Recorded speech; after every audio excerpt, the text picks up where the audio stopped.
Hey guys, happy Thursday, or Baby Friday as we call it around here. Welcome to the Fox 5 Live Zone. I'm your host, Guy Lambert. Thank you so much for spending your afternoon with us. Hey, coming up on the show, welcome to D.C. That's the case for the Italian Prime Minister, Giorgia Meloni. She's going to have a one-on-one with President Trump. At issue, tariffs. The latest on the Maryland Senator Chris Van Hollen as he pays a visit to El Salvador seeking the release of the Maryland man in prison there. We'll get you up to date. And we're taking you to a higher level. In this case, the cast of Stoners, the movie all about cannabis, going to join us right here on the Live Zone. All that and more coming up on the show today. But first, how about we get a look at weather? Yes, Caesar joining us right here on the Live Zone. Hey, sir, good to see you. Good to see you, Guy. I'm hoping that everyone is enjoying all of the sunshine. Yeah, it's a beautiful day It's beautiful, so far. right? Little And chilly, just a little crisp. a bit crisp, but you know what? We have to have some of that cooler air so we can welcome in the warmth. love That's what we have to deal with for today. And you'll take a look here. Surface for Thursday, certainly seeing a lot of these temperatures back in towards those 50s and 60s. So again, we deal with some of the cooler airs, kind of like our vegetables before we get dessert. You know, we got to deal with some of the tough stuff first before we get some of the better stuff. And the good thing is, though, not much in the way of winds. So we got rid of that, and we have more sunshine going in throughout the rest of today. Winds out of the northwest at about 9 to 11 miles per hour, going to give us a nicer feel overall for the day. So again, not as gusty, not as windy. But then as we head into the overnight hours, we are going to deal with a few clouds still hanging over top of us. So that's going to keep us from getting as chilly as we got earlier this morning into tomorrow morning. So temperatures will still range around those mid 40s, even 50 degrees around the district. So gonna wake up, still need a little bit of a layer, like a sweater, something of that sort, before we start to really see our temperatures amp up. And you'll notice it's going to be thanks to this warm front. So we do get better temperatures, but we deal with winds yet again, all out of the south though. So that's going to bring us a lot of that warmth back into the 70s, and even certain areas a little bit into Virginia and West Virginia could see temperatures getting close to 80 degrees. And that really sets us up for this weekend where we could expect to see temperatures back into those summer-like 80s. But look at that. 78 in the district. We'll see 80 in Manassas, even 80 in Martinsburg. So certainly going to be a nice way to finish up the work week, especially as we have a little bit more sunshine. Then the weekend, that's where I was talking about some of those temperatures getting to the 80s and even mid 80s to almost 90s in parts of Virginia. But then we have a little bit more of a, I want to say, tame day for Easter. You'll notice that clouds do return. It's going to be dry despite the fact that we do still have those clouds over top of us, and that warm front is going to be really battling itself out between that Maryland border going towards Pennsylvania. So we'll be on the warmer side of things for a lot of us,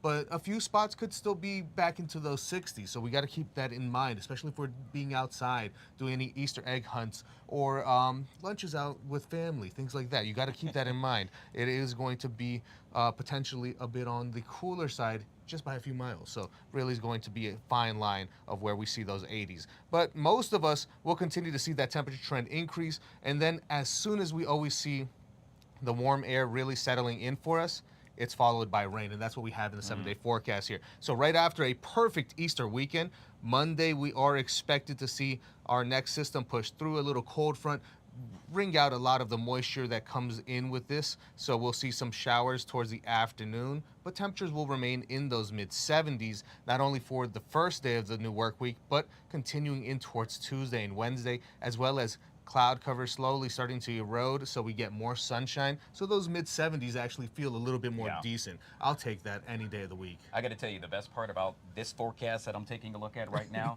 no more 60s. I don't see it after today. I know, right? And that's going to be something that we're all looking forward to, especially given the fact that we go from like 67 today, jump 10 degrees tomorrow, and then another 10 degrees on Saturday. I'm like, you know what? Sign me up. I'll take that roller coaster ride every single time. You and me both. I have a feeling we're going to skip spring and go right to summer. Oh, yeah. No, it certainly seems like it. All right. Caesar joining us with all things weather right here on the Fox 5 Live Zone. Guys, if you haven't already done so yet, download the Fox Local app. That way you can take the weather on the go with you any and everywhere you go. Now to a story that's gripping national headlines. The wrongful deportation of Kilmar Abrego Garcia, the Maryland father of 3, mistakenly deported to El Salvador. The White House now digging its heels into the sand, refusing to cooperate in bringing Garcia back to the U.S. The case now turning into a legal standoff as the DOJ makes explosive claims about his past. So, what happens now? Joining us to discuss just that is Mr. Eric Faddis, attorney extraordinaire, back here on the Live Zone. Good to see you, Eric. Good to be with you, Guy. All right, let me start off by stating that I should make mention that Maryland Senator Chris Van Hollen has met with El Salvador's vice president about the case. However, he was not able to visit Garcia. Following that meeting, here's what the senator had to say. So I asked the vice president if ABREGO Garcia has not committed a crime, and the U.S. courts have found that he was illegally taken from the United States, and the government of El Salvador has no evidence that he was part of MS-13. Why is El Salvador continuing to hold him in CICOT? And his answer was that the Trump administration is paying El Salvador, the government of El Salvador, to keep him at CICOT. Wow, talk about a mangled mess. Eric, day by day this continues to unfold, and day by day the confusion continues. With regard to what the senator had to say, your take on that? Yeah, I mean, clearly this case is escalating quickly. There are issues of political import, economic import, and legal import. The senator, it appears, has taken more efforts than the Trump administration to try to facilitate Mr. Garcia's return. And keep in mind, a court had ordered the Trump administration to facilitate that return. And there are real questions as to what actions, if any, the Trump administration took to do that. Yeah, to your point, we know that President Trump hopped on Truth Social and stated that, well, it's his job to remove killers and thugs. However, the White House has yet to provide any credible evidence that that's the case for ABREGO.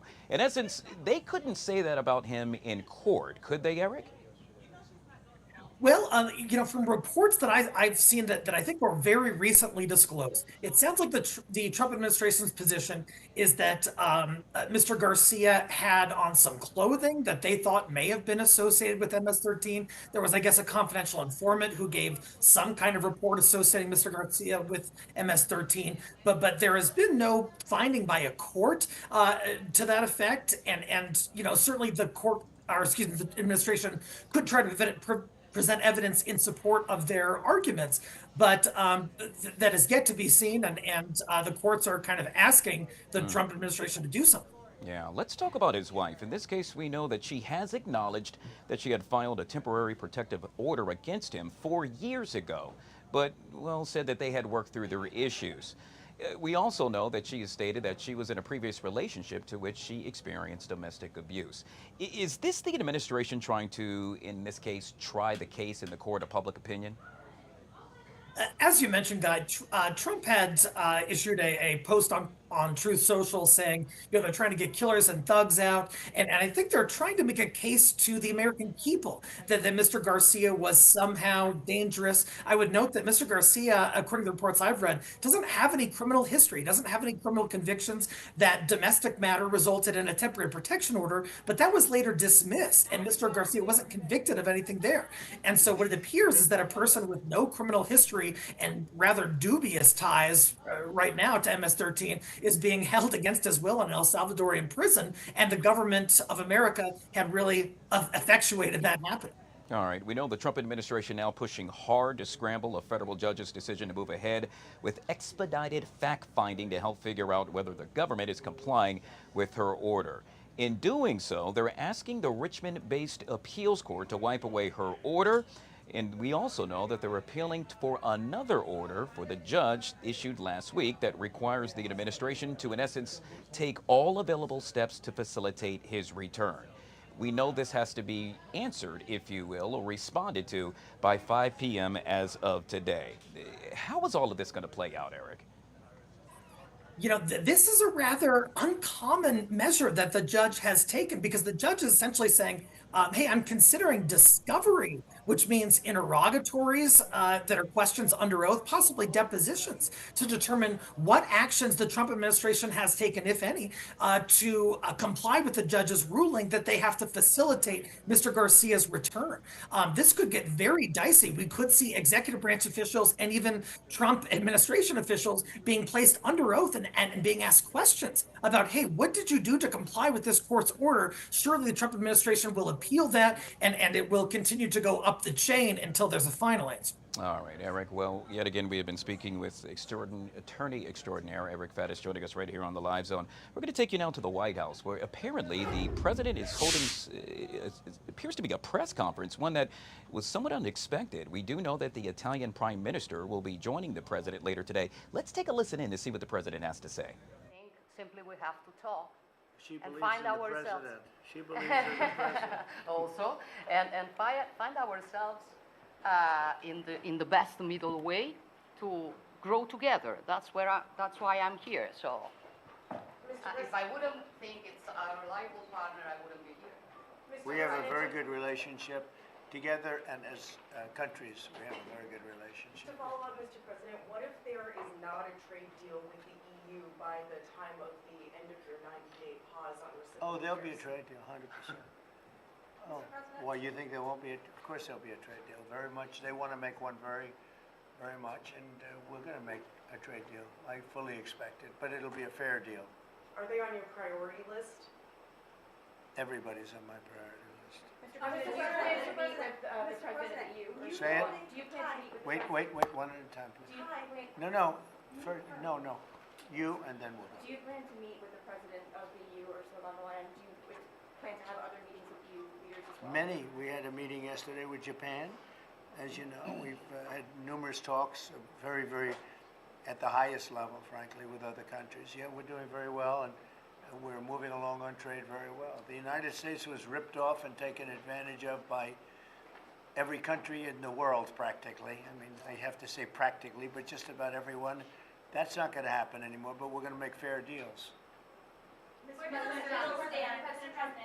talks with Japan and Italy this week, do you expect to announce an initial trade deal with any of these countries by next At a week? certain point, yeah, we're in no rush. We're in no rush. You have to understand, we're getting right now 25% on cars, 25% on steel, 25% on aluminum. We're getting a 10% baseline. We took that down just because it was, the appropriate thing to do until we decide what the number will be. And we're, taking in a lot of money, which we've never done before, frankly. With Biden, we were losing a fortune on trade. But we're moving along very nicely, and we're going to end up with a baseline of a substantial number, which we never got anything. The United States never got anything until I came along, and then I put very substantial tariffs on China, if you remember. And we took in hundreds of billions of dollars, but then we had a rigged election, and it was just one of those little things, and it got away from us because Biden allowed every country in the world to rip off the United States, and I'm here to save our country. Mr. President, on China, Mr. President, you said you have Yeah, China. please. You have said in the past that you aren't worried about allies growing closer to China as a result of your tariffs. And this week we saw Chinese President Xi Jinping visit with 3 of our allies. Should you be worried that No. they're growing closer? No. Mr. President, will you pick up the Nobody can compete with us. Nobody. You said that you have a good relationship with President Xi. Why not pick up the phone and call him and make a deal? Oh, we're going to make a deal. We'll have a deal. I think we have a. Mr. President? I think we're going to make a very good deal with China. Do you plan to reach out to him and call him? I think that you will see we'll make a very good deal with China. Mr. President Trump, Mr. President, Prime you told Minister me Maureen One a couple of months ago. I like her very much regarding Prime Minister Giorgia Meloni. Will she be the one to mediate your relationship with Europe, do you think? Well, I do like her very much. I think she's a great prime minister. I think she's doing a fantastic job in Italy. We're very proud of her. I knew her right from the beginning. I knew her as a very early prime minister, and I knew she had great talent. She's one of the real leaders of the world, and I'm very proud to be with her. I can't do better than that, right? Yes, that's fantastic. Okay, we can close the press conference. We should end the press conference. Yeah, please, go ahead.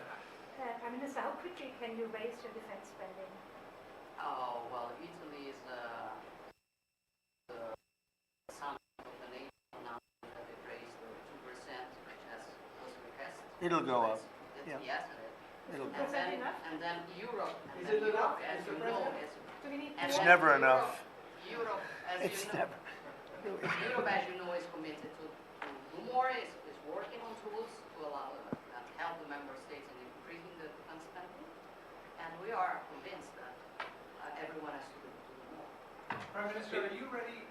Are the retaliatory tariffs that were passed before and then suspended still on the table? No, You sorry, can't please make- repeat it. The retaliatory tariffs that the European Commission passed and then suspended, are they still on the table if you cannot make a deal with President Trump? I'm sure we can make a deal, and I'm here to help on that. I cannot deal in the name of the European Union. My goal would be invite President Trump to pay an official visit to Italy and understand if there's a possibility when he comes to organize also such a meeting with Europe. I think the best way is that we simply speak frankly about the needs that every one of us has and find ourselves in the middle. That's useful for all. I really, somebody calls me such a Western nationalism. I don't know if it is the right word, but I'm sure that to be stronger. And I have to find a way. I'm here to find the best way to make us both stronger on the two shores of the Atlantic. We're gonna have very little problem making a deal with Europe or anybody else because we have something that everybody wants. You know what that means, right? We have something that everybody wants. We're gonna have very little problem.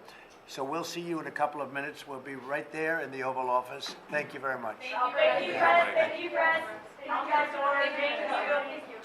All right, there you have it. President Trump actually meeting with the Italian Prime Minister, Giorgia Meloni, at the White House. That meeting was actually expected to get underway at about 1 p.m. or so. It appears that she has actually arrived earlier, and they are sitting and addressing the media. The president will actually sit down, and the two will hold a bilateral meeting sometime later this afternoon. We should also make mention that the two have similar political beliefs, and her visit to the White House makes her the first European leader to meet with the president since he announced tariffs on European imports earlier this month. Joining us now to discuss this and so much more, hey, she's back. Andrea Kaye from the Andrea Kaye Show back here on the Live Zone. Always good to see you. Always great to be with you, Guy. I got to tell you, a surprise. We were in the middle of an interview, and all of a sudden the president and the prime minister popped up there.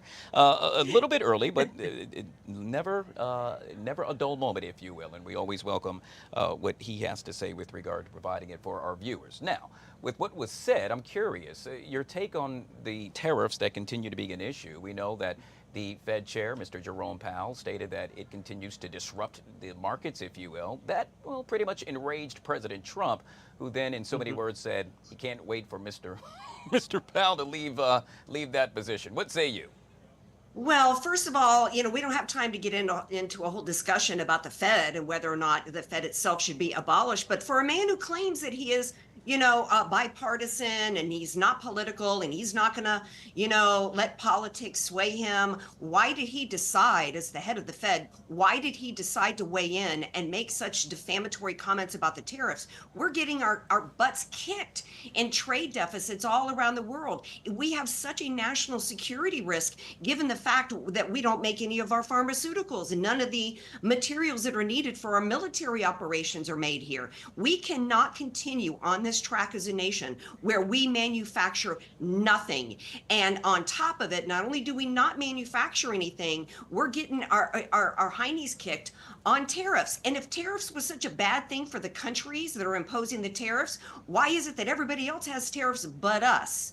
So, you don't have to be an economics genius to understand tariffs must be a good thing for the countries imposing them because everybody else has them but us, Guy. Yeah, it's really interesting to see how all of this continues to unfold. And yet again, the president completely enraged with regard to what Mr. Powell had to say. I want to jump back to one of the other top stories, not only here locally, but nationally. And this happens to surround Mr. ABREGO Garcia, the Maryland man who is currently imprisoned in El Salvador. We know that Senator Van Hollen is currently visiting and looking to actually speak with Mr. Garcia. He got a chance to speak with the vice president of El Salvador, but it doesn't look like Mr. Garcia is returning to the U.S. anytime soon. I'm curious, your take on all of this, Andrea. Well, what is Van Hollen doing? What is a United States senator doing flying down to a country in which the president was just here in the White House, Guy, saying, no, he's a citizen of El Salvador. What do you expect us to do? Smuggle him back into the United States? He doesn't belong in the United States. And yet Van Hollen is down there. What is he going to try to do? Break him out of prison? Is he going to try to smuggle in, a saw in a cake? And it's absolutely outrageous, particularly given the fact that he is the senator of a Maryland mother of 5 who was murdered by an illegal. And her mother, Rachel Morin, spoke yesterday at the White House press conference and said Van Hollen never contacted the family, never came to reach out to them. But no, for some reason, the Democrats have decided to die on the hill of an MS already declared via 2 lower courts. They've decided to die on the hill of an MS-13 gang member whose wife had to file restraining orders against him for domestic abuse. Keep going, Democrats, because you're only helping the Trump administration. And by the way, there's a poll out today that 56% of Americans support the mass deportations. This is not a winning issue for the Democrats. And so, Andrea, I'm playing devil's advocate here because you made mention of him being affiliated with the MS-13 gang, but at no point was he ever charged. He didn't face any charges with regard to that. I'm curious, how can one say that he's affiliated with that if he has not been charged in the court of law? Well, a court found him to be an MS-13 gang member. So that in and of itself, well, first of all, we could just state the obvious that he broke into this country, he invaded our country. That in and of itself is justification for deporting him, according to the majority of the Americans.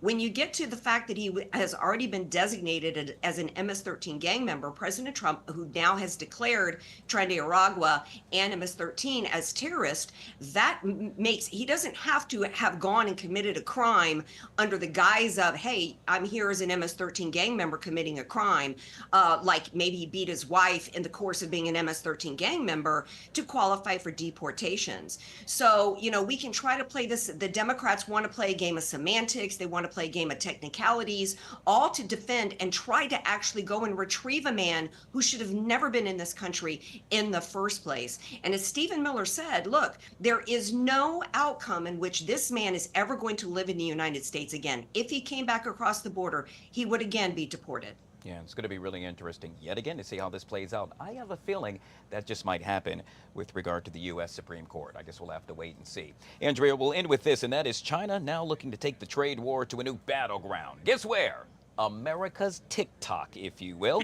Chinese suppliers have been flooding American social media this week, urging users to outflank Trump's 145% tariffs on Beijing by buying directly from their factories.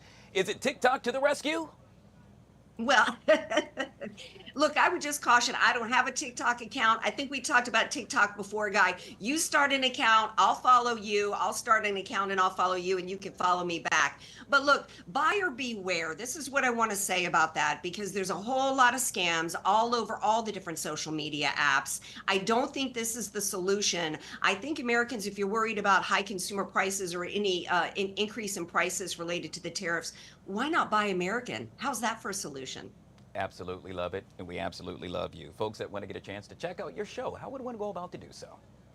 Just go to AndreaKShow.com, and thanks for always having me. Appreciate it. You bet. Always good to see you. All right, guys, we'll take our first break. On the flip side of that break, Mr. Harley Lipman, foreign policy expert, joins us next, right here on the Live Zone.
All right, guys, back here on the Fox 5 Live Zone. Now the latest on the ongoing negotiations between the Trump administration and Iran.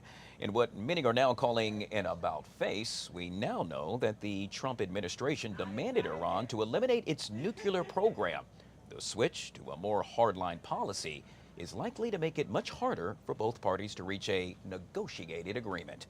Joining us now to discuss this is Mr. Harley Lipman, foreign policy expert, back here on the Live Zone. Harley, always good to see you. Thank you so much for being patient. The president was speaking, and obviously when he speaks, we take that. Now we take you. Welcome to the show, sir. I'm glad to be here. Thank you for having me. All right, so you heard me make mention of what's happening with regard to the administration in Iran. It's a complete about-face. For our viewers that are still trying to get up to speed, if you will, can you bring us up to par with regard to how we got to this point? Yes. So one has to have a little bit of context first, which is that President Trump wants Iran, as every president has, not to have nuclear weapons. And that has been a theme with all our presidents, that they will not allow Iran to have nuclear weapons because they will use them. And it will also create a nuclear arms race in the Middle East. If Iran gets a nuclear weapon, Saudi Arabia already said they will get one. And then other countries will get one. And before you know it, someone's going to end up using it. So you have to keep it nuclear free in that part of the world.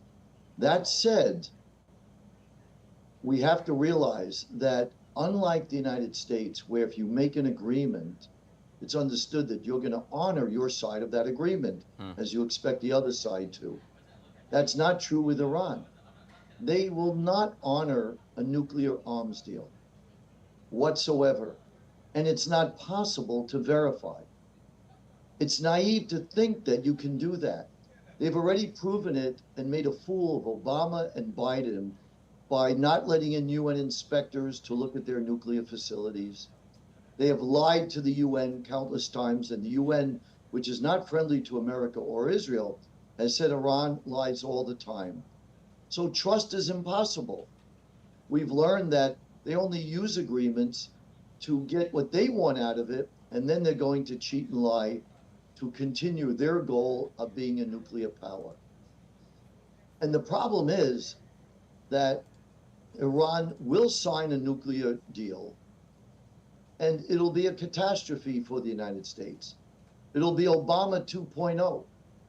In fact, what was mentioned to Iran was to enrich uranium at 3.7%. Now, when you hear that, that sounds very low, right? You think it's not a big amount. Okay. But it's 2/3 the way towards full enrichment for a nuclear bomb. So we should also make mention that in a further switch, it was agreed that the next round of indirect U.S.-Iran talks, as we all know, due to start on Saturday, will continue to be in Oman, and the venue would not switch to Italy as proposed by the U.S. Will that complicate matters? No, that doesn't really matter. What matters, Guy, is the heart of what President Trump, who has good intentions, is trying to do. He can't be naive. He's dealing with a radical Islamic country that sole mission is to destroy the United States and its friends and allies. And no agreement is going to change it. The reason why they'll sign an agreement is because, one, they think they can wait out Trump. He's got less than 4 years to go. Also, their economy is in the doldrums. It's really down. Inflation is over 20%. Unemployment is high. They're very weak militarily. They lost the deterrence of their major allies, Hezbollah and Hamas, which they felt was a deterrence to Israel, so Israel could not attack Iran, because if Israel attacks Iran, Hezbollah and Hamas will attack Israel. But those two proxy allies are now severely weakened. So Iran has never been weaker than they are now. So they'll sign anything. I can write the script, and I'll bet anything. They will sign almost anything Trump will give them. Yes, they'll go through the motions of negotiating. They'll play hardball. But I guarantee you, they will sign anything, because they want hundreds of billions of dollars of money that has been frozen that they want to get back. They want sanctions relief. and they want Trump off their back. So they'll do anything and say anything. And if there's any message I could convey to your viewers, is that we all know that President Trump is smart and a great deal maker. But in this situation, we have to understand these people will never act in good faith. They are not trying to make a win-win deal. It's not in their DNA. It's not in their culture. It's not at all in their frame of thinking. So we have to understand that to gain peace, we need to take out their nuclear facilities and basically present it to them that if they want to join the rest of the world as an equal nation, they have to behave as a normal equal nation. And right now they tried to assassinate President Trump, John Bolton and Mike Pompeo and other officials of the Trump administration. They've said they want to destroy a sovereign nation, Israel, many times. Look, England and France have nuclear weapons, but none of us worry about it. And this is a country that creates all the violence in the Middle East. So, and oppresses their people. 95% of the people are oppressed by this regime. Free the Iranian people once and for all. Transform the Middle East. President Trump, I appeal to you. You're a brilliant visionary. Do the right thing for the United States, for our allies, and for the Iranian people. Don't be fooled by these mullahs. They will use it to destroy us.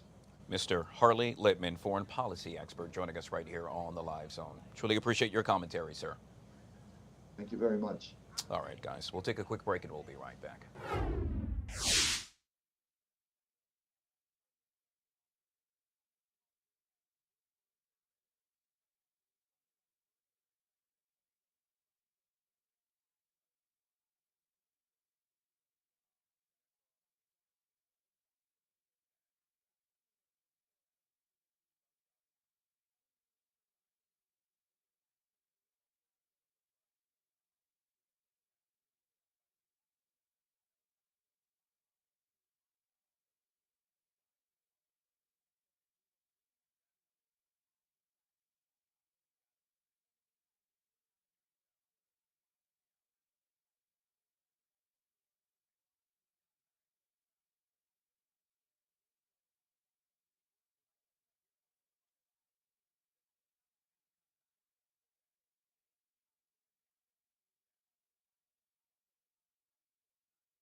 All right, guys, back here on the Fox 5 Live Zone. So have you heard? Oh, it's all the rage. I'm referring to the new hit dramedy that's all about stoners. Why? It's entitled Stoners.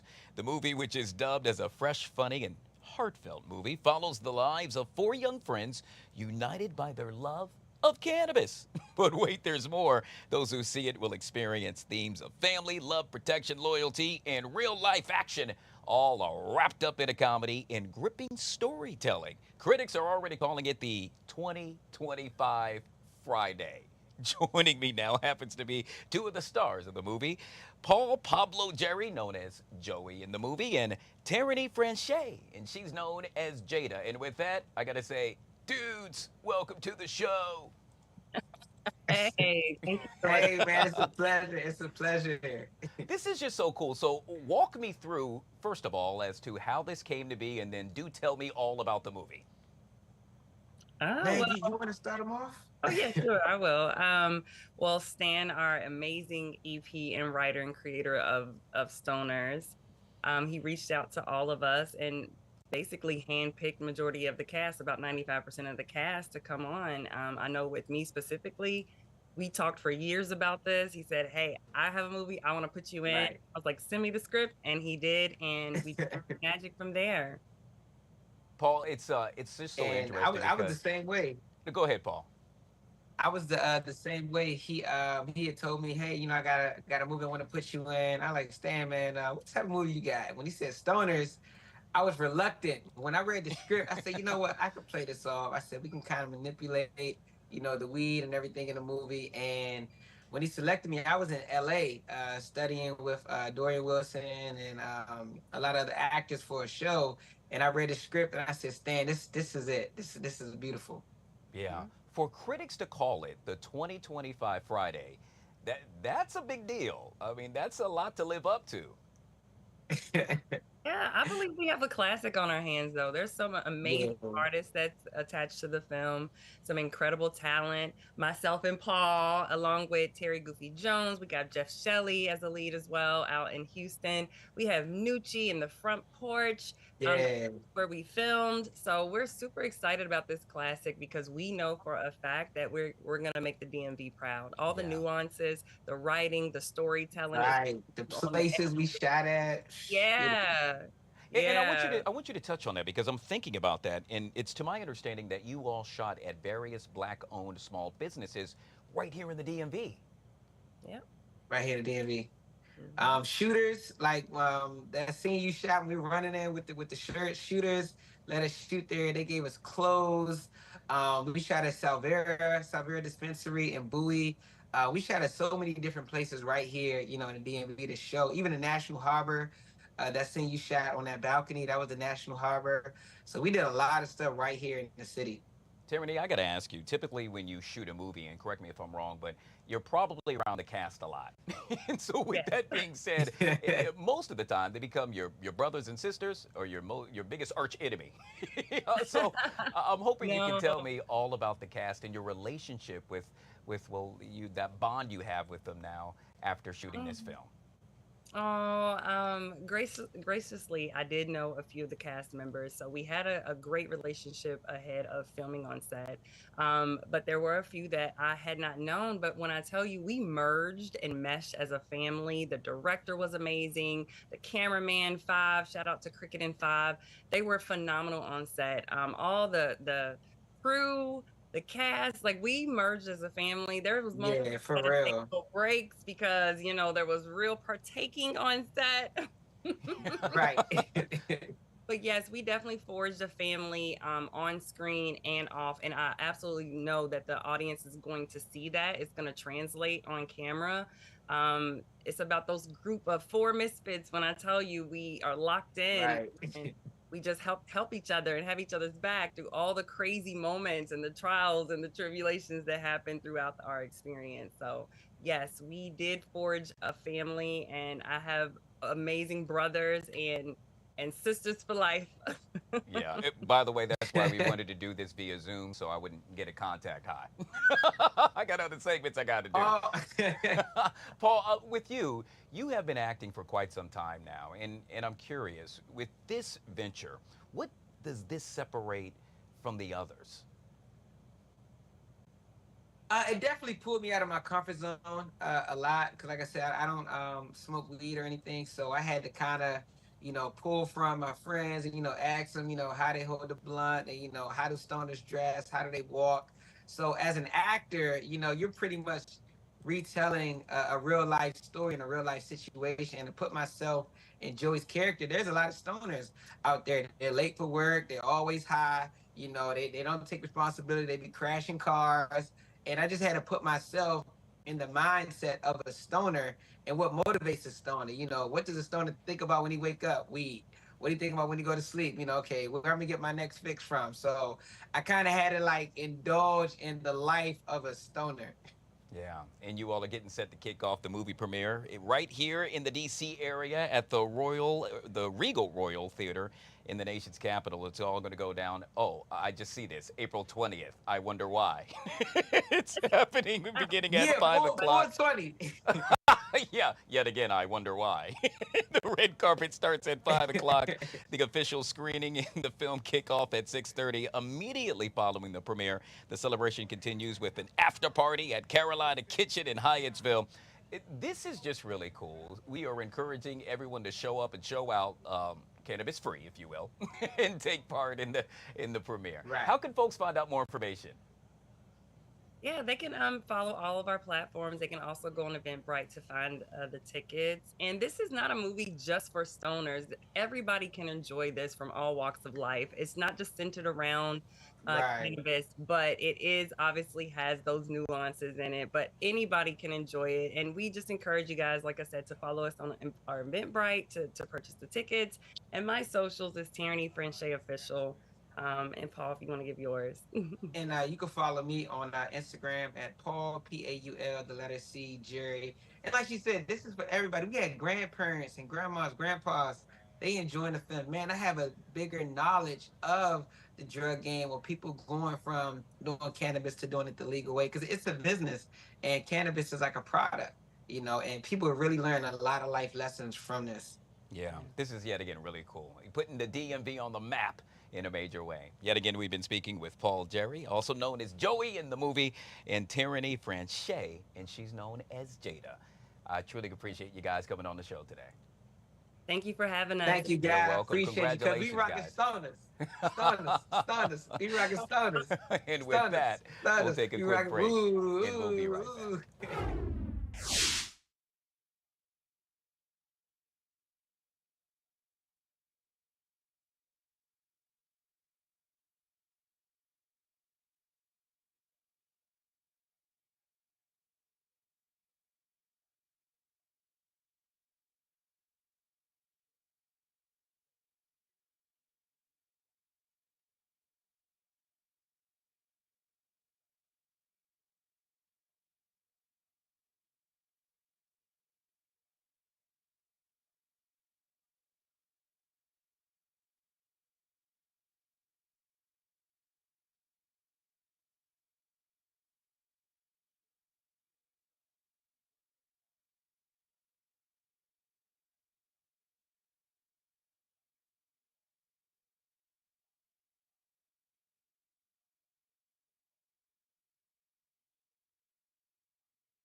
All right, guys, back here on the Fox 5 Live Zone. Time now for What to Watch with producer Chris. But hold up, it's a Thursday. We're remixing It's a Thursday. it. Yeah, that's right. You know why? Because I have a 3-day weekend. I have a 3-day week. Ducky. I know, I'm pretty excited. I have a concert tonight, so I'm going to sleep in tomorrow is my plan. As you should, sir. Thank you very much. Listen, I'll be honest with you. If you're currently binging something such as what I recommended last week, I recommend going ahead and sticking with that show that you're currently binging, because it's a little bit more of a slow week. It's a holiday week, so not as many new things out right now. The big movie, obviously, at theaters is going to be Sinners with Michael B. Jordan. The Minecraft movie still kicking butt. Last week was stacked, though. We had so much between G20, the movie.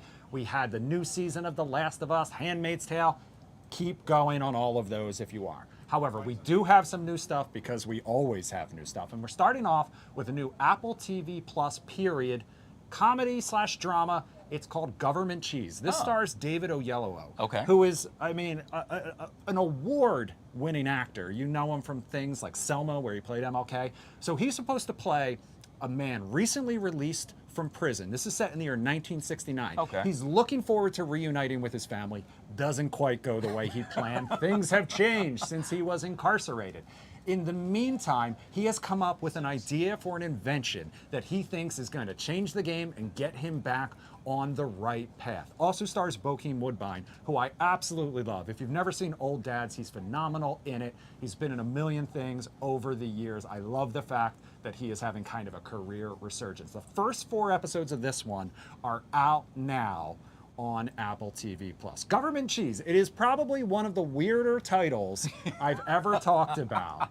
But there's a line in the trailer where his wife basically says that he could do anything with government cheese and a few bucks. Yeah.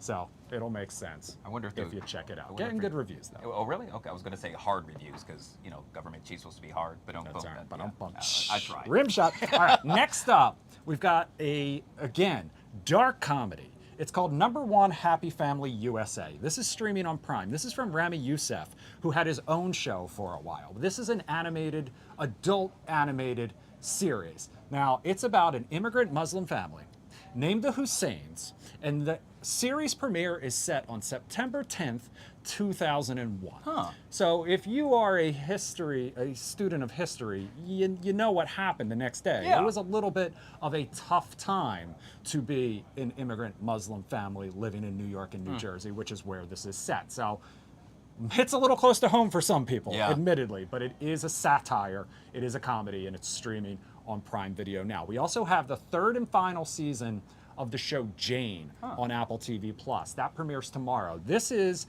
a kids' educational show. It is supposed to be inspired by the life adventures of Dr. Jane Goodall.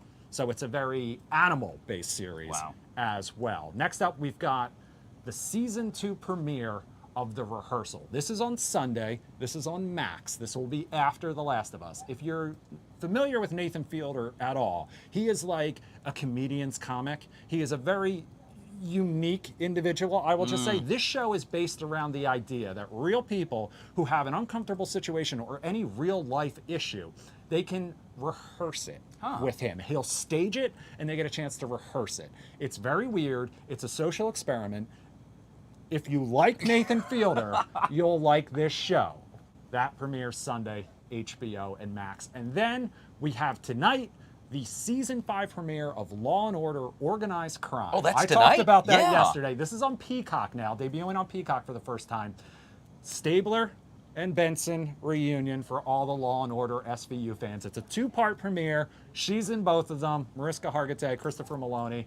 You know them, you love them. They're back together in the premiere of this series. Wow. I'm still wondering if they're holding hands as we speak right now. We'll have to wait and see. People have been wanting them to be more than just work colleagues for a long time, both on air and off. All right, next up, we have Ransom Canyon. And this is for anyone who's maybe missing Yellowstone or 1923. So this is a Western-based romance series as well. It stars Josh Duhamel and Minka Kelly, along with James Brolin, who's a legend in Hollywood as well. This is based on a best-selling book, and it's basically a story of land, legacy, and love. All 3 of your favorite L's. You can catch this one premiering on Netflix today. All right, so that's all of our new series No real new movies. We All right. do have a couple of like reality and docu-series though. First up, we've got The Carters. This is about Nick and Aaron Carter and a family really ravaged by fame. If you're familiar with the Backstreet Boys star and his little brother, it's really a family tragedy. He's lost 3 of his siblings so far, Nick Carter. 2 of them left. And this is actually directed and also features Soleil Moon Frye, who you knew as Punky Brewster. Yeah. She was a friend of the family growing up. And also Punky! has a lot of familiarity with what it's like to be a child star in the spotlight as well. Then we have 2 new HGTV returning series, I should say. Rock the Block and 100 Day Dream Home. The stars of those 2 shows have been on The Lion Lunch Hour recently. I also am obsessed with Rock the Block. Yeah. It is a great one, and I will absolutely be watching both of those as well. Wow. It's funny. It's Thursday, and I'm already booked for the entire weekend with regard to what I'm going to watch. Happens. Always happens. Well, it's a good thing. Speaking of good things, it's not every day, Chris, we get a Grammy-nominated artist, and he's coming up next. Who am I making reference to? 5 for Fighting, John Ondrasik. Oh, Looking how forward cool is to it. this? Coming up next, right here on the Live Zone.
I'm more than a bird, I'm more than a plane, more than some pretty face beside a train, and it's not easy to be me. That song needs no introduction. You know what it is. Superman, It's Not Easy, which became an anthem for first responders after 9/11.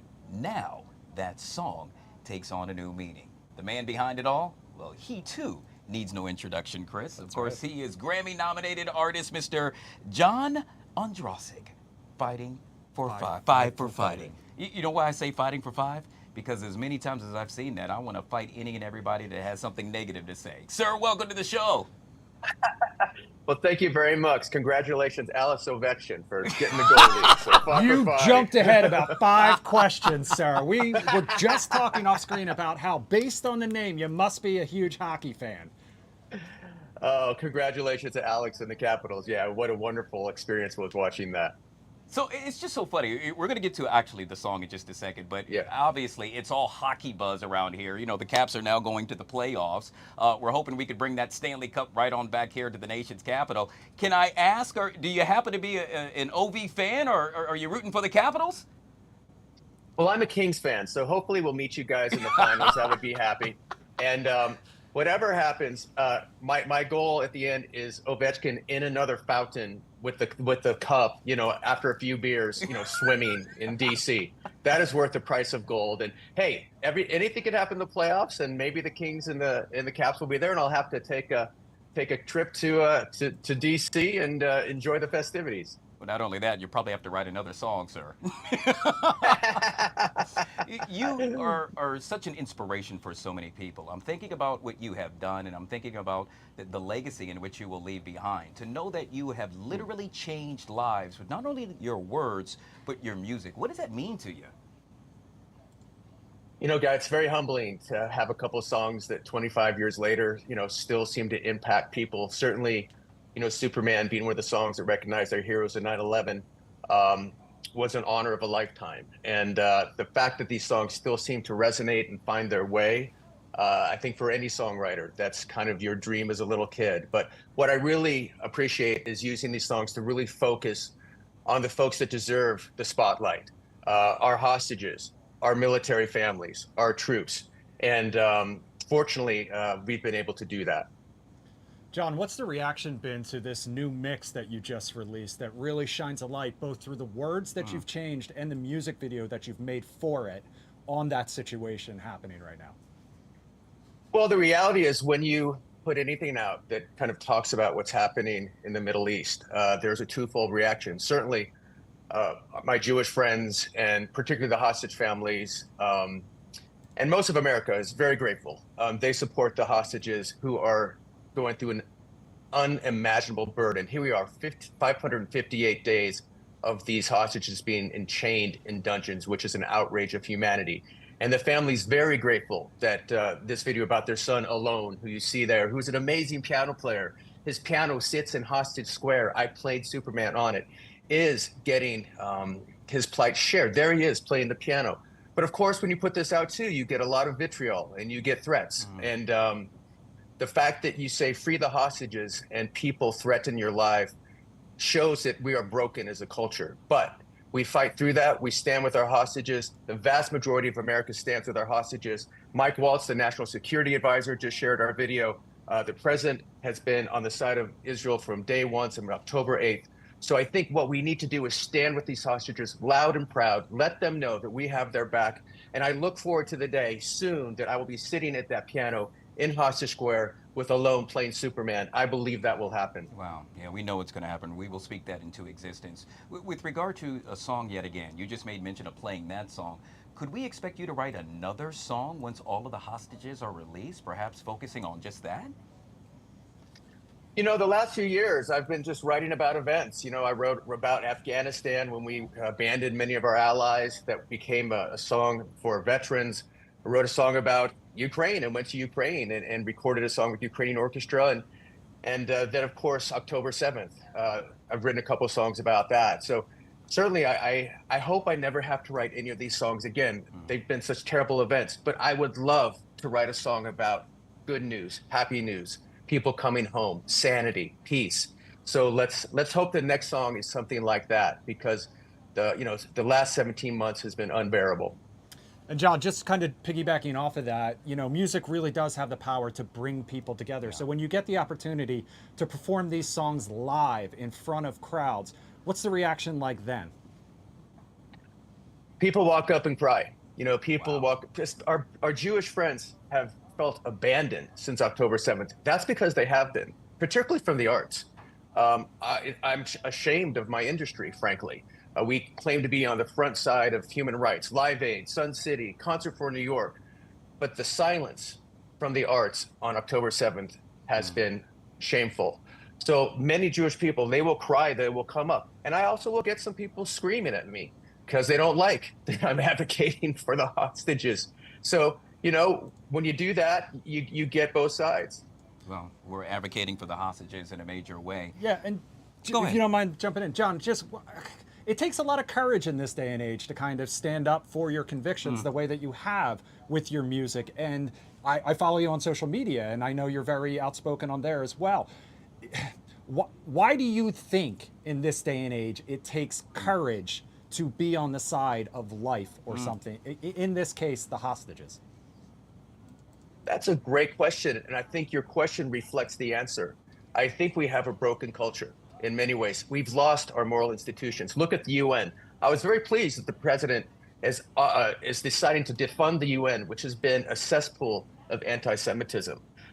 You could go down the list. We could talk for an hour about this, but I think it's important. Music has a way to cut through the noise, a way to get to the kids who've been indoctrinated by this propaganda. So I feel an obligation to do that. And I think I feel that those of us who do this, we don't have to wear masks. We are proud to show our faces. And I hope other music artists, some with much bigger platforms than me, take a deep breath. It's not hard to say free the hostages. Why are you not saying that? And there's still time to get on the right side of history. John, we'll end with this. You just spoke about your obligation.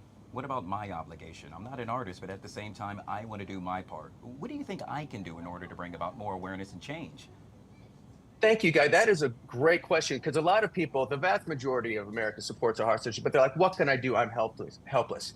You know what you can do? One thing, you can share this video. It's on YouTube and on Twitter, and post a little recognition of our hostage families. We love you. We're thinking of you. We're praying for you. They see that.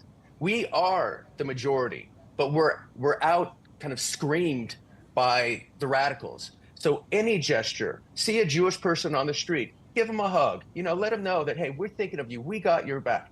That means to more people than you can know. And Guy, just having this segment, I guarantee you have people crying in DC watching this, because they are so grateful to know that we are civilized. We have a heart, we have a soul, and we have a conscience. So no action is too small. And if you want to tie a little yellow ribbon around your front yard post office box or tree like I do, and when people drive by, that's a great gesture too.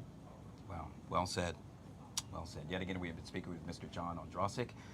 Happens to be a Kings fan, but I promise you, by the time this interview is over, we're going to convert him to be a Capitals fan. I hope so. Go Capitals. It worked. Thanks, John. Continued success to you, sir. Good to see you. Thanks. Thank you, guys. Take care. Thanks for having me. No doubt. We'll take a quick break and we'll be right back.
All right, guys, back here on the Fox 5 Live Zone. We're talking politics, and more politics, shall we?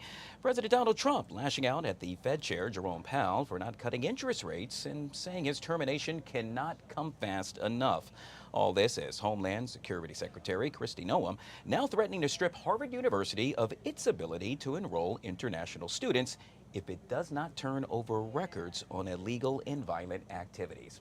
Joining us now to discuss this and so much more. Hey, she's back. Ruby Dhalla back right here on the Live Zone. Always good to see you. Welcome back to the show.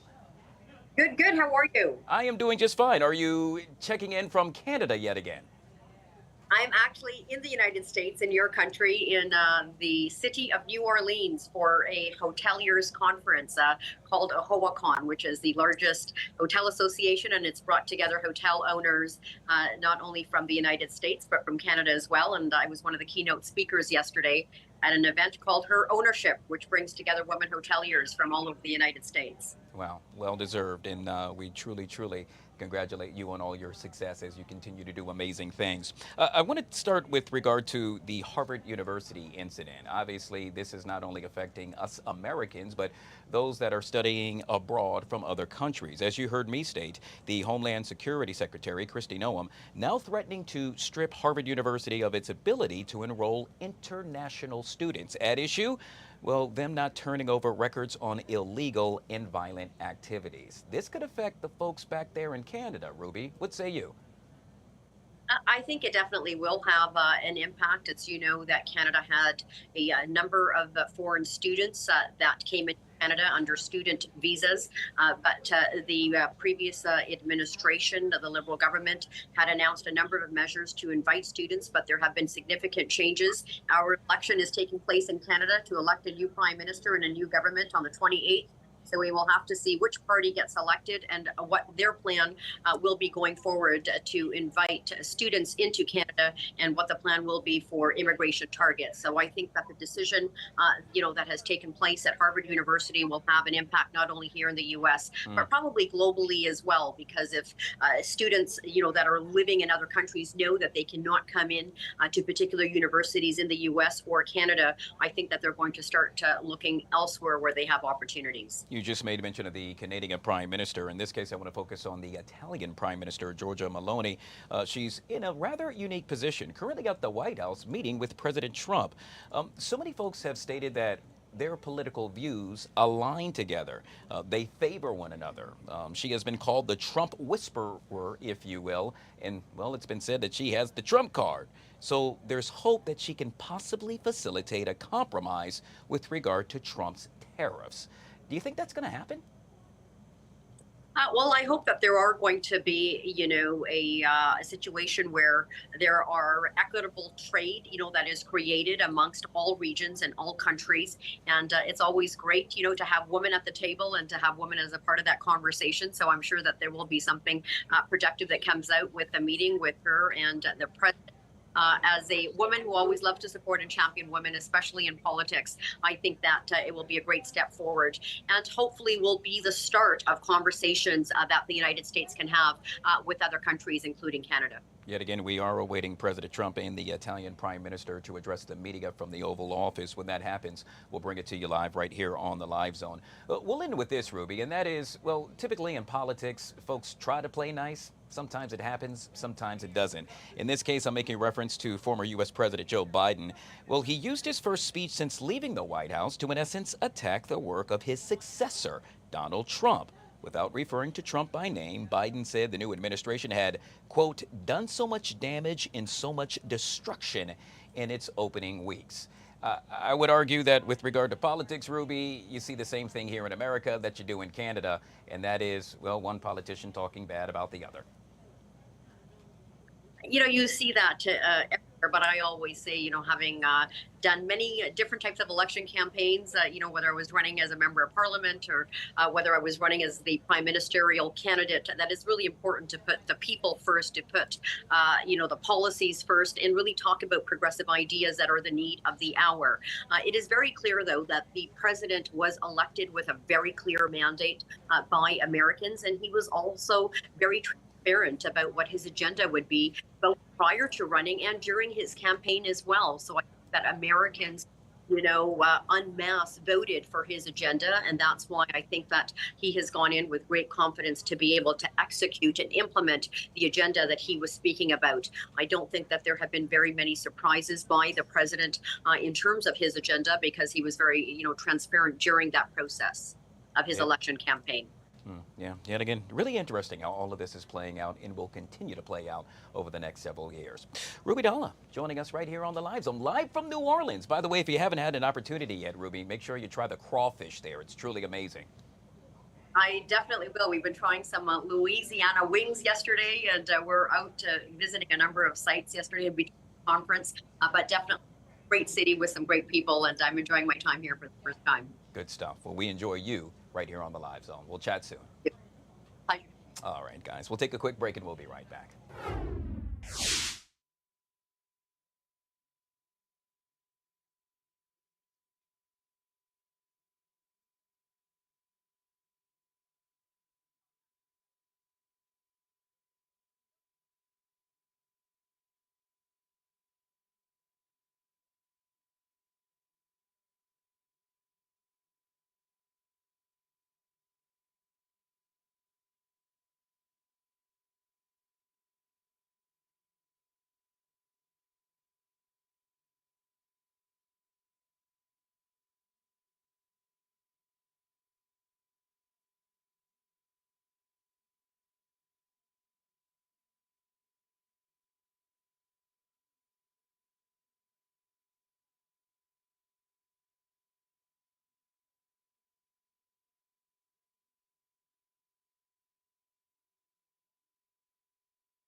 All right, guys, back here on the Fox 5 Live Zone. So, by a show of hands, how many of you all heard about this?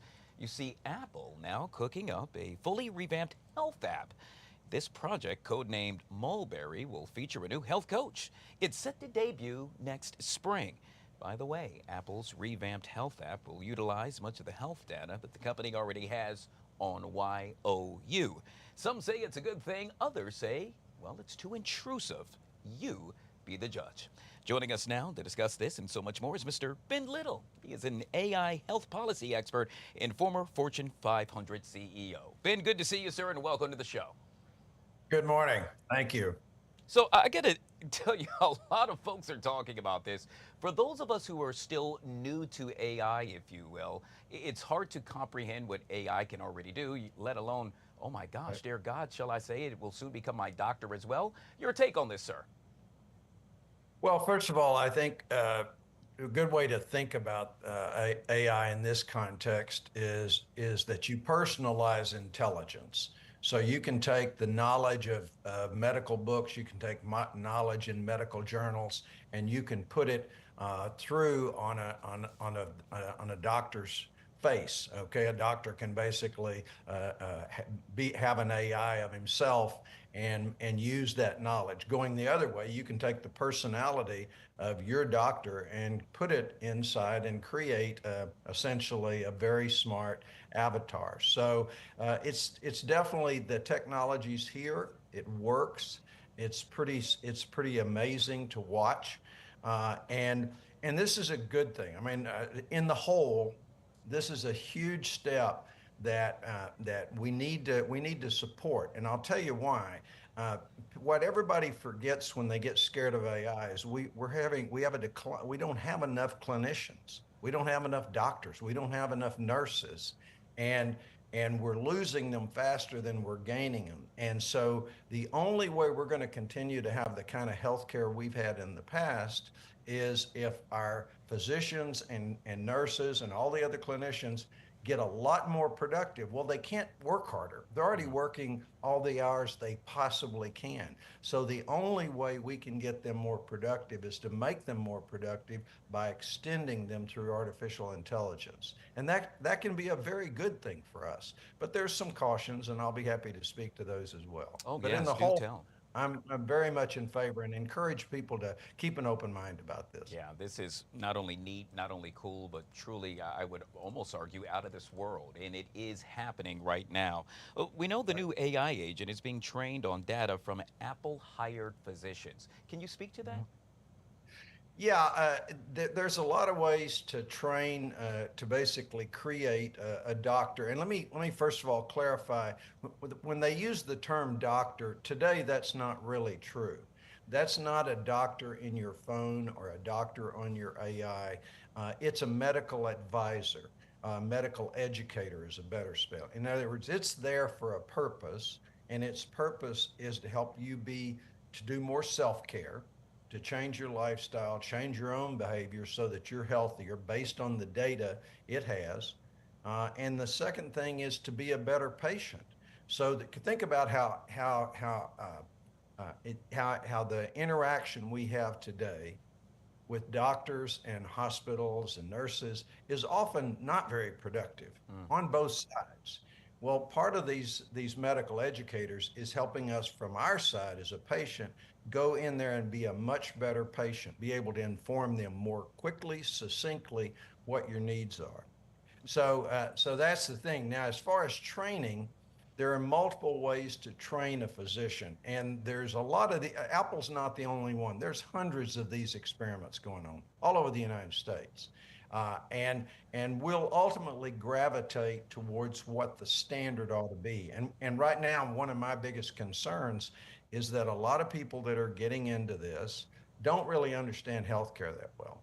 And if you don't really understand it, you're going to miss what the problem is we're trying to solve, which is, again, make the patient a better patient, enable them to do more self-care and take better care of themselves. And also, though, hugely important, we've got to make the doctors more productive through this. If we actually make them less productive, then we failed big time as an industry. So there we have to really understand. We can't have one person walk in and say, well, my watch doctor told me this, and the next person walk in and say, well, my ring doctor told me this. It's just going to make the doctor's job impossible. So there we're going to have some standards on how they're trained, what they provide, what they don't do, if we're going to make this really meet its promise. Well, for the record, my watch always has my attention. Perhaps I need to divert from that. You know what's really interesting, sir? Some 4.5 billion people right now lack health care, and a shortage of some 11 million healthcare workers are expected by 2030. This is a way, and correct me if I'm wrong, but yet again, this is a way to close that gap. Absolutely. And my biggest concern, quite frankly, I mean, I've written these books on the future, and I'm in the whole very optimistic about the future. But we are, as human beings, subject to not paying attention to very big things until they hit us in the face. And this is the population decline has been known about. It's been happening for 50 years. It's been widely known for 25 years, and really nobody's paying any attention. And we cannot possibly have the kind of health care we've got. We cannot possibly care for the frail elderly the way we're doing it today. So we have no choice but to change, and AI and robotics provide that opportunity, and we need to embrace it, and the healthcare providers need to embrace it as fast as we can prove it. We have to prove the value first, but it's definitely there. Is there some concern surrounding Apple and AI? And let me explain. We know that Apple has made big bets on artificial intelligence in recent times. However, the company has yet to see any significant payoffs as yet. For example, Google and Samsung, they continue to work on AI and continue to make advancements. Is this going to be a challenge that Apple will continue to face? Yeah, I think and I'm generalizing. I can't speak specifically to why Apple's having issues, but I can speak to it definitely in general. All new technologies have an adoption rate cycle, and it's always hard in the initial people who on any type of innovation, any new technology, take huge risks because you don't know what that adoption rate's going to be. You don't know whether it's going to be 5 years before huge numbers of people adopt the technology, or whether it's going to be 50 years. And we've had technologies that took that long. So in this case, everybody's hoping it'll be like the smartphone, that once it sort of clicks for everybody that AI is a fabulous tool that's going to really enable us as human beings to address the complexities and the speed at which the world's changing. Then that the adoption rate will take off like it did with the smartphone. Yeah. But it could be that it takes a lot longer. And so that's where all the companies are taking big risk, is how fast will people embrace these technologies and use them. Well, to your And point. that includes corporate executives. I mean, some CEOs, not every CEO is all on board with using AI by any means. And a lot of people are saying they're using it, but they're not really using it very much. They're just tinkering. And so this would be a real commitment for the right reasons. I mean, these are great reasons, so we can provide healthcare to more people, more places, and better. And that's a great goal, and we need to stay focused on that goal. Yeah, you just made mention of the technology adoption rate. Well, I would say, to your point, yet again, there's a human adoption rate, and it's time we get on board, myself included. Well said, sir. Yet again, we have been speaking with Mr. Ben Little. He is an AI health policy expert and former Fortune 500 CEO. Mr. Little, I truly enjoyed this segment. Thank you so much for coming on the show. Thank you, sir. It's a pleasure. All right, guys, we'll take a quick break and we'll be right back.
All right, guys, back here on the Fox 5 Live Zone. Well, if you take a peek at the calendar, you will be reminded that, yet again, it is the month of April, a time in which we pay our taxes, celebrate Easter, and, recognize that it is officially Distracted Driving Awareness Month. Did you know that distracted driving killed some 3,000 people and caused more than 400,000 injuries in the U.S. last year? So, what leads to distracted driving? Probably have a couple of things in mind, but, well, my next guest will break it down even further. I'm pleased to say that I'm joined by Mr. Dan Glasser. He's General Motors driver distraction engineer and kind enough to join us right here on the Live Zone. Good to see you, Dan. Welcome to the show. Thanks for having me. All right, so Dan, it's no secret that a lot of us suffer from, I don't know if that's the correct wording, if you will, but I happen to be guilty of it, of distracted driving. And it's so interesting to me that so many folks just overlook it on a daily basis and say, you know what, it's not a big deal. However, you beg to differ. It truly is a big deal. Huge deal. So the origins of Distracted Driving Awareness Month was actually a little girl riding in her neighborhood on a bike, and she was fatally struck by a driver who was distracted. Now, I imagine this driver did not expect for this to happen that day, and I suspect they weren't doing anything that many of us do on a daily basis, you know, perhaps on a daily basis or a couple times a week. So just that very small, careless action can have these devastating consequences. And I think it's important to remember that every time you get into the vehicle. Yeah, it's amazing to me that the crash risk increases some 2 to 6 times when drivers use a phone behind the wheel. Yet again, I'm embarrassed to say, but I'm guilty of that. I think everybody's guilty of that. And I think it's important to understand that while texting is dangerous, it's not so much the phone that's the danger. A phone sitting in the seat's not causing the danger. It's what the phone kind of makes you do. So oftentimes when you're texting or looking at the phone, you're looking off the road for a long period of time and then looking back at the road for a fraction of a second and going back down to the phone. So that's causing the risk. But other things can do this, right? So rubbernecking. So if there's a crash off to the side, you can look off to that for a long period of time, then shortly look forward. Rummaging around in the vehicle, maybe something fell down on the ground and you want to pick it up, same deal. So it's important to think about what your eyes are doing, and if they're going off the road too much, whether you have a phone in your hand or not, you need to correct that. Yeah, it's, I guess I'm just thinking about all of those who continue to do this day in and day out. I am a middle-aged adult, but then again, I'm thinking about teenage drivers who probably, I would argue, do a little bit more than I do with regard to their cell phones and or whatever else the heck they're doing while driving. Have you found that to be the case? Well, yeah, teens can, it is alarming. There have been some studies that maybe teens set off a text every few miles or so. So that's a problem. But I think the best way we can manage this is to really set a good example for your teens. Now, I know the thought that your teens might be interested or have any concern about what you do. They actually do. So when the kids are young, they're looking at what you do. And if you set an example and talk about it and say, hey, you know what, this is not appropriate while driving. This is what we understand to be appropriate in this household or with your friends or with your grandkids. That's going to trickle down. They're going to be less likely to kind of go beyond those bounds, and it'll have lasting impacts forward. So I really suggest setting a strong culture for your teens when you're driving. One of the cool things that you are doing is providing us with some tips, and I absolutely love these because, quite honestly, I did not think about them. One of them happens to be encourage passengers to speak up if they notice someone having some unsafe driving behavior. Another one, situational awareness. In this case, maintaining a high level of awareness of what is happening around you. It's not necessarily you that does the bad driving a lot of times, correct me if I'm wrong, but it's the guy or gal around you, right? Right. So I talked about this long off-road glance and then a short on-road glance. You really need to reverse that. So we do have to take our eyes off road, you know, to maybe check out a mirror. It happens. But whenever you do so, it should be after a very long on-road glance so you understand what's going on in front of you. Then make that off-road glance short and then bring it back on road for a long period of time. And try not to take too many off-road glances. And if you're purposeful about this, again, it's going to have a great impact on your driving safety and protect those in the vehicle and others on the road. So I think just thinking about it a bit more, being purposeful, is a great new habit to start in April. Yeah, Dan, I'm hoping you can speak to yet again the importance of us making sure that we follow these steps that you made mention of. I cannot imagine how many lives will be saved as a result of this. So many lives are lost each year. If we can have just a small impact, you know, then all of this is more than worth it. Yeah, yet again, guys, April is Distracted Driving Awareness Month, something that we want to bring more awareness to. I just find it very interesting that with regard to thinking about the younger folks, again, in this case, my nephew, who happens to be 21, he said, Guy, the other day I happened to be driving, and yeah, I just had to check that Instagram feed, and I just had to check the TikTok, Right. if you will. And I Right. thought to myself, I need to do a better job of telling him not to do just that. I would encourage parents to do the same, wouldn't you? Absolutely. And one of the ways that you can avoid distraction is when you get into that vehicle, just take a moment to think about, what do I need during that drive, right? What can I do while I'm stopped and do much better while I'm stopped, so I don't have to worry about it while I'm driving. So maybe that's scratching that itch for its Instagram. Maybe it's sending off an email or a text so that that person is less likely to bug you. Get that audio you want while driving, and this will allow you to just have a more relaxing drive, and you'll get there more safely. And this is another really good habit to foster. Yeah, well, and with this, Dan, and that is General Motors actually taking the bull by the horns, if you will, and making sure that you bring more awareness. Why is it so important for you all to do just that? Well, we have a zero crash vision, and safety engineers go to work every day to think about, what are the dangerous things that drivers are doing, and we try to come up with technology solutions, and we also try to do this outreach and communicate and educate the populace, our future customers. Yeah, and you do a great job at doing just that. Yet again, we have been speaking with Mr. Dan Glasser, General Motors driver distraction engineer, joining us right here on the Live Zone. Good to see you, Dan. Thank you so much for having me. You're welcome. All right, guys, we'll take a quick break and we'll be right back.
All right, guys, back here on the Fox 5 Live Zone. So did you hear? Homeowners in D.C. and the Baltimore area are now bracing for, dare I say, yet another uptick in home insurance rates, with projections showing an 8% average increase nationwide by the end of 2025. So what's causing the surge? Well, we're going to break it all down for you. I'm pleased to say that I'm joined by Mr. Matt Brannon. He's a data researcher at Insurify.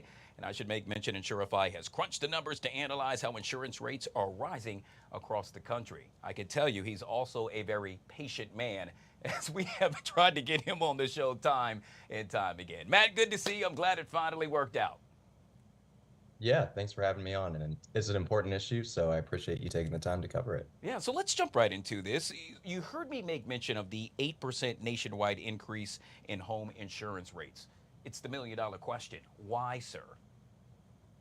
Right. Well, the simplest answer is that extreme weather and severe weather is becoming more frequent, more severe, and it's causing more natural disasters, which are driving up claims for home insurers. And as a result, when they have to pay more money, they tend to pass those costs on to consumers.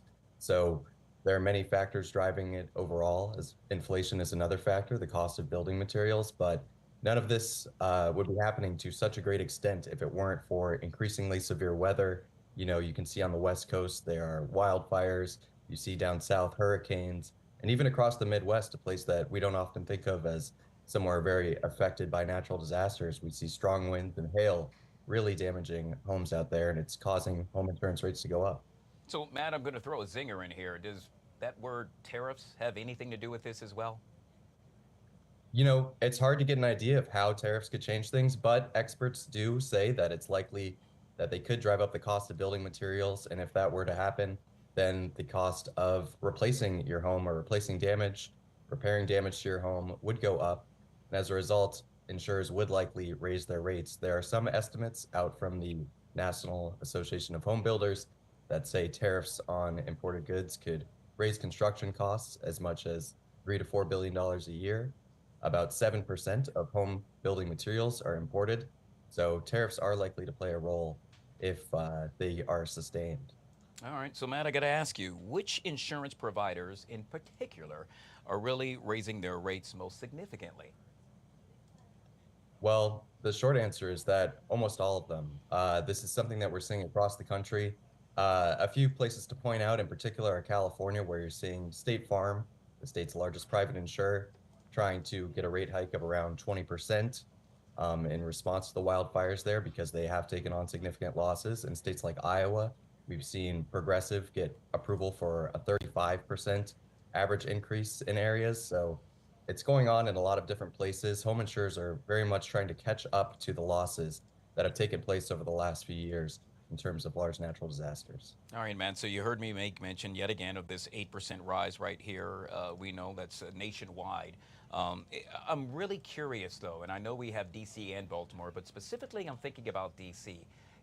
When it comes to folks that are in a current position to actually face, let's say, higher insurance rates, is that something that, is it going to be really drastic or as bad as one is expecting, perhaps? We think that the region where DC is located, including sort of Maryland, Virginia, that area will be a little bit more sheltered to these increases than other places. For example, we project about a 6% increase by the end of the year for Maryland and Virginia. That's less than the national average of 8%. These are states that already do pay a little bit less than average in home insurance costs, simply because their geography is very helpful. They're more shielded from very expensive natural disasters like hurricanes, which we know are the most expensive type of natural disaster. And there is still issues with some storming and severe winds, but fortunately, things haven't been as bad as they could be for states in the DC area. All right, so we'll end with this, and that is, if I could ask just one question, and that one question happens to be, what is your biggest takeaway from the recent study, if you will? Yeah, it just underlines how important finding a good home insurance policy is, because Americans look at owning a home as an opportunity to build wealth and stabilize their housing costs. But rising home insurance rates do threaten to undermine that a little bit, because last year, home insurance rates rose nearly triple the rate of inflation. So it's something homeowners have to be cautious about. A good place to start is comparing policies among different providers. They could also consider raising their deductible, which would lower their monthly premiums, but brings with it some added risk. And lastly, check with your current insurer to see if they will offer you incentives or discounts for upgrading your home and making it more weather resistant. Good stuff, man. Folks that want to find out more information about Insurify, how would one go about to do so? Yeah, it'd be great if they could visit our website at insurify.com. You'll be able to get a sense of what different providers are charging. You can compare policies there, and it's just a great way to stay informed as the home insurance market continues to change. Yeah, something a lot of us, shall I say, right here in this area are very concerned about. Yet again, we've been speaking with Mr. Matt Brennan. He's a data researcher at Insurify, and he joined us right here on the Live Zone. Good to see you, Matt. Thank you so much for your time, sir. Thank you. All right, guys, we'll take a quick break, and we'll be right back.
All right, guys, back here on the Fox 5 Live Zone. Just a quick update. We are awaiting yet again President Trump to sit down in the Oval Office with the Italian Prime Minister, Giorgia Meloni. And when that happens, and it should happen momentarily, we'll make sure we bring that to you live right here on the Live Zone. Sylvia, our digital content producer, joining us.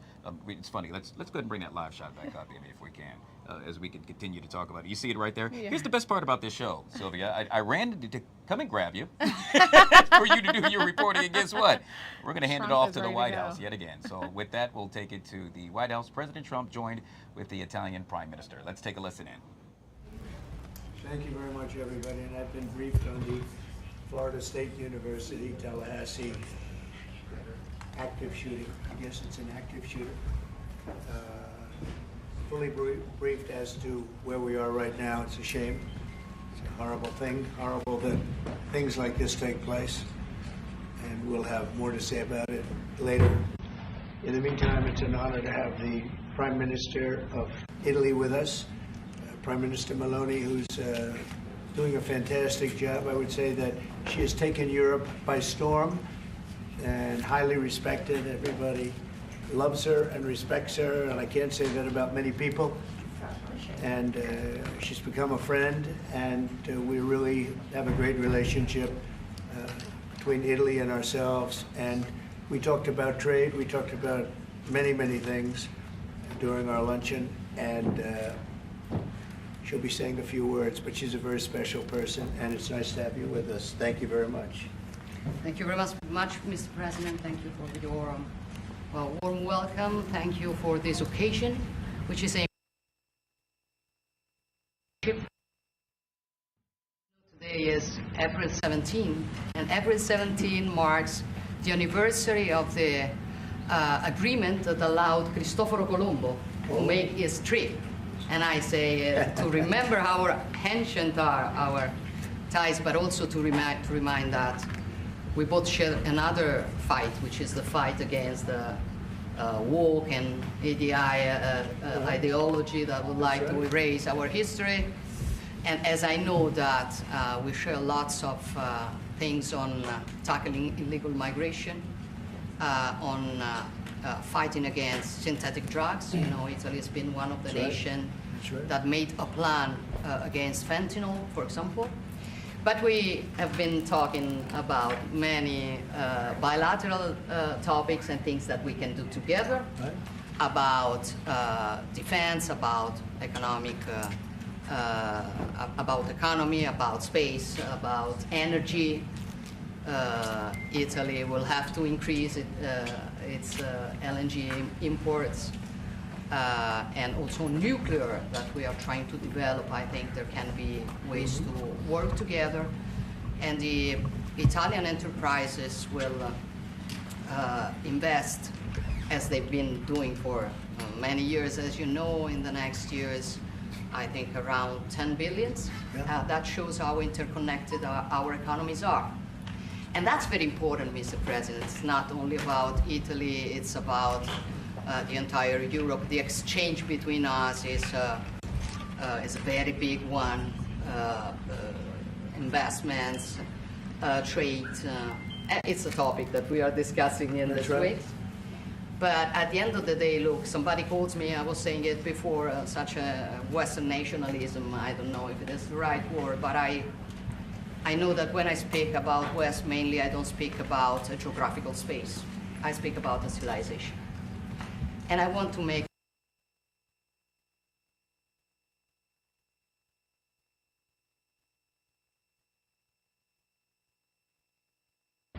try to sit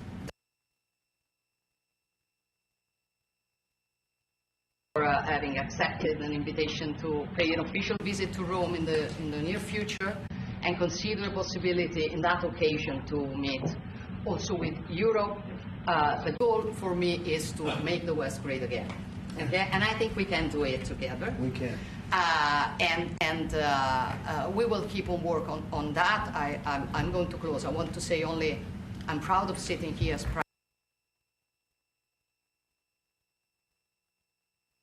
very good, as a very good situation despite the difficulties. A stable country, reliable country, 1 million more jobs in the last 2 years and a half. Great.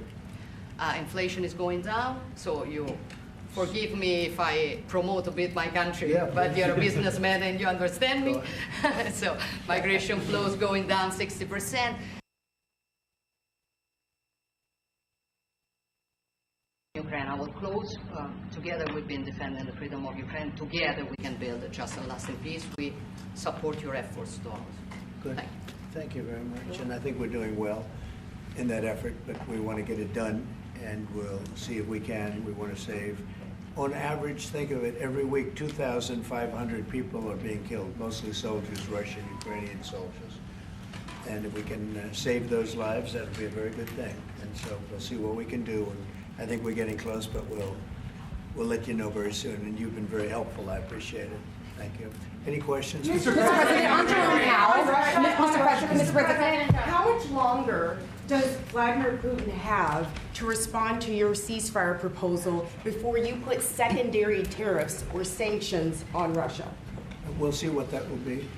We're going to be hearing from them this week, very shortly actually, and we'll see. But we want it to stop. We want the death and the killing to stop. Mr. President, on Jerome Powell, you said that the termination of Jerome Powell cannot come fast enough. He says he won't leave it even if you ask him to. Do you believe you have? If I ask him to, he'll be out of there. But do you believe you have the power to remove him? And are you trying to do that? I don't think he's doing the job. He's too late, always too late, a little slow, and I'm not happy with him. I let him know it, and if I want him out, he'll be out of there real fast, believe me. Will you remove him? Are you trying to remove him? Go ahead, please. Question. Are you trying to remove him, Mr. President? Yeah, question? Mr. President, I think Judge Boasberg, in a case against your administration, said the Constitution does not tolerate willful disobedience of judicial orders. Do you agree with that statement? Well, you're going to have to speak to the lawyers. We have great lawyers. I can tell you this, we're doing a fantastic job of getting criminals out of this country who Biden allowed into the country. Hundreds of thousands of criminals, murderers and drug dealers. And I was elected because of the fact, I would say maybe that was the #1 factor, a lot of reasons, the economy, a lot of things. But one of the primary reasons I was elected is because I said, I'm going to get the criminals that he allowed. I'm going to get them out, and I got a lot of votes, record-setting numbers of votes, as you know. We won everything, the popular vote, all 7 swing states, we won everything, and that's what the public wanted, and that's what I'm doing. But you'll have to speak to the lawyers because it's up to them. Mr. President, what do you think of the proposal from France and UK of a peace mission in Ukraine with soldiers, and do you think that Italy should take part into it? Well, I think Italy will have to make that determination, but peace missions are always good with me. I'm okay with peace missions. Yeah, please. Mr. President, have you discussed, what areas of cooperation have you discussed with the Prime Minister vis-a-vis Italy and the United States and Europe and the United States? And on China? We discussed it very briefly. No, we're doing very well with negotiations, I think, with all countries. Do you have a timing? And Scott could tell you a little bit, but we are doing very well. We have a lot of countries that want to make a deal. Frankly, they want to make deals more than I do. Go ahead, Scott, would you say something? Yeah, we've got a process in place. We're working on the big 15 economies first. We had a fantastic meeting with Japan yesterday. I believe there have been calls with the EU already. And then we have South Korea coming in next week. And I believe India is also talking, or that's moving very quickly. Mr. President. On Ukraine, sir, President Zelensky has said he has evidence that China is supplying weaponry or ammunition to Russia. Do you have any evidence along those lines? And also, he said we could see a minerals deal signed this week. Is that? Well, we have a minerals deal, which I guess is going to be signed on Thursday, Scott, next Thursday, soon. And I assume they're going to live up to the deal, so we'll see. But we have a deal on that. No, I have no comment on that. I have no idea. That's his statement, not mine. Mr. President, there were reports that you waved off an Israeli attack on Iranian nuclear facilities. Can you comment on that? Is that accurate? And they say the attack is what? that you waved off an Israeli plan to attack Iranian nuclear facilities recently. I wouldn't say waved off. I'm not in a rush to do it because I think that Iran has a chance to have a great country and to live happily without death. And I'd like to see that. That's my first option. If there's a second option, I think it would be very bad for Iran. And I think Iran is wanting to talk. I hope they're wanting to talk. It's going to be very good for them if they do. And I'd like to see Iran thrive in the future, do fantastically well. I know the Iranian people, they're incredible people, always have been very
but no, I'd like to see Iran thrive.